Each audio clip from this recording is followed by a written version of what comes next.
Hi guys, so I have this recipe for a detox salad that I found from the Food Babe that she had posted. I saved it from like a year ago and I never made it, so I still had to save, and I pulled it out this week and thought I'm going to try and make this, and then I realized it didn't have quite all of the ingredients, so I'm going to improvise. And I think that even this version is still going to be a healthy salad, and I'm just going to go through super quickly the ingredients from the original recipe and kind of how I'm tweaking it based off of what I have, and just kind of how mine's going to come out versus the original. So basically the main ingredients for this detox salad is red peppers, which are high in vitamin C, very good for you. And I actually did not have a lot of my red peppers I had used up earlier, so I have a red and green pepper combination, but I didn't have enough really to make the full batch, because the whole batch requires 2 red peppers. So I have almost half of a cup combined of the red and green peppers,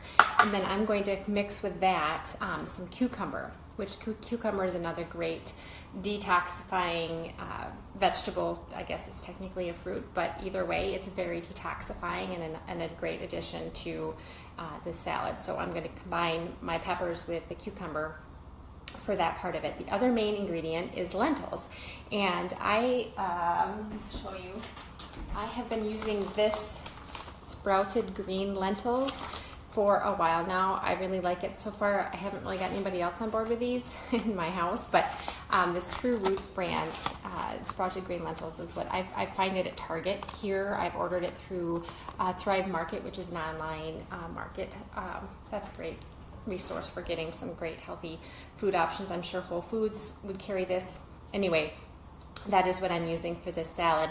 This salad is a big batch, primarily of lentils, and I'm kind of cutting back almost half, if not even a little less than half, of the lentils that the salad calls for, just because I don't want quite that many carbs. I do count lentils as a carb for my personal diet, but I know a lot of people, even if you're a vegetarian or if you just don't eat a lot of meat, lentils are a great source of protein. So it's an option for people that don't eat a lot of meat. So you may want to have the entire amount required. I think it calls for 8 ounces of sprouted lentils, this whole bag.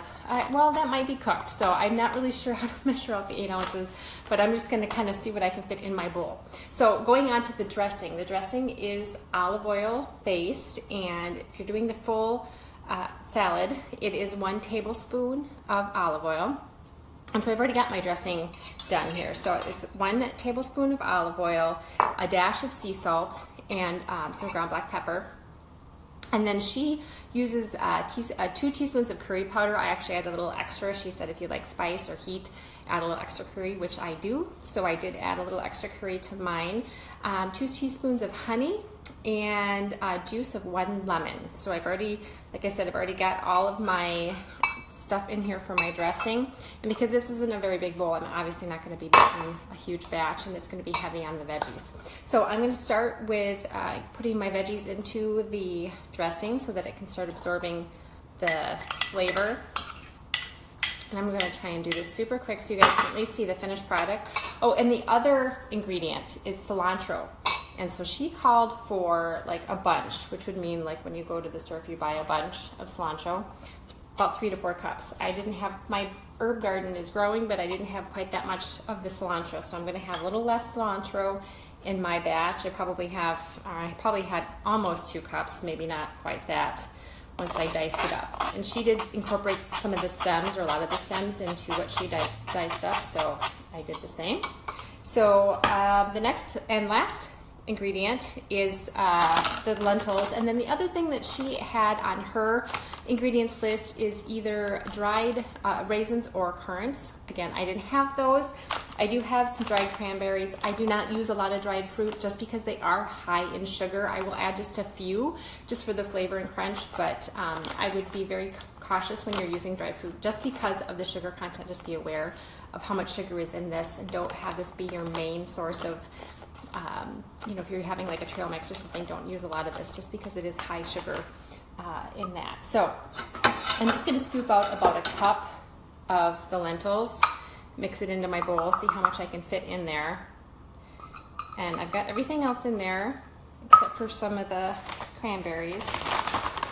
And so this you're going to want to either serve right away or chill in the refrigerator. So it's because my lentils I just cooked, so they are going to be warm. And everything else is going to be kind of warm right now too. But I'm going to mix this together so that everything is covered in the dressing. And so, like I said, ideally this is not the Food Babe salad, but this is the version that I came up with. And honestly, it looks really yummy and it smells good. And I think the other additional ingredient, once you're all done, is a few slices of avocado. That was the other thing that she had. That's a great source of good fat, vitamin C. There's lots of other benefits to avocado. So I can see why you would call this a detox salad option for just many reasons. The spice, a lot of times cayenne pepper is a great option when you're looking to detox. It's a great way to flush out toxins. So if you can see a picture of my salad, it is heavier on the vegetables. I think hers might be a little heavier on the cilantro. I wish I had more cilantro to add to it, but I just wanted to show you this recipe. I will post in this, once I'm done with the video, I will post the actual recipe link of the Food Babe so you can see kind of comparison of what she did, and I can make some notes as to what I was able to come up with in my version based off of what I have. So sometimes when you guys find a recipe that you really want to try, and even if you don't have the full list of ingredients, think of ways that you can alter that. There's great resources on Google, when you Google alternatives, you can type in, options to red peppers. I didn't happen to do that. I just kind of know that cucumbers are a great detox food, and so that's what I chose. But there's lots of ways to find alternatives if you don't happen to have all of the ingredients on the list. Don't let that be a deterrent, and don't skip making a recipe if there's an ingredient that you don't like. Sometimes you can eliminate and or substitute. So don't be afraid to get creative and kind of come up with alternative ideas, because sometimes your version might be even better than the original. So don't be afraid. So hopefully this salad looks tasty. If you guys would like more information, like I said, I will post it later on and you guys can try it out for yourself. Thanks for watching.